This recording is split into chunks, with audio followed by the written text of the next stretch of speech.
ఒకతను 1000 రూపాయలు ఇస్తే జరిగినవి చెప్తా, జరుగుతుంది చెప్తా, జరగబోయేది చెప్తా అని బోర్డు పెట్టాడు. ఈ బోర్డును చూస్తున్న వాళ్ళందరూ వెళ్ళి డబ్బులు ఇచ్చి మరీ చెప్పించుకుంటున్నారు. జరగబోతుంటే నువ్వు అలా కాబోతున్నావు, ఇలా కాబోతున్నావు అని చెప్తున్నాడు. అయితే కాలేజ్ స్టూడెంట్స్ అటుగా వెళ్తున్నారు. ఇతను నిజం చెప్తున్నాడా అబద్ధం చెప్తున్నాడా తెలుసుకుందాం. మన ఇద్దరం ఒక టెస్ట్ పెడదాం. నువ్వు పని చేయరా, ఒక ఇటుకరాయి పట్టుకొని ఆయన కూర్చున్న చెట్టు మీదకి ఎక్కు. ఆయన ఎక్కడైతే కూర్చున్నాడో ఆ కొమ్మ మీద నువ్వు కూర్చో. ఇటుకరాయి పట్టుకొని కూర్చో. నేనేమో కింద ఉంటా. నువ్వు అని చిటికేస్తే ఏం వదిలేయాలి, ఇటుకరాయి వచ్చి పడుతుంది. సార్ మీకు 1000 రూపాయలు ఇస్తే జరిగింది చెప్తారు, జరుగుతుంది చెప్తారు, జరగబోయేది కూడా చెప్తారు. కాబట్టి నా దగ్గర 1000 రూపాయలు లేవు. అయితే నేను చెప్పనన్నాడట.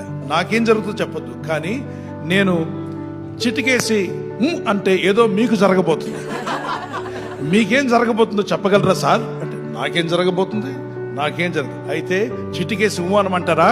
ఆగు బాబు, కన్ఫ్యూజన్ లో పడేశావు. మరి చెప్తున్నాడంటే చెప్పట్లేదు. చుట్టూ ఊరోళ్ళందరినీ పిలిచాడు. వాళ్ళు కూడా చూస్తారు.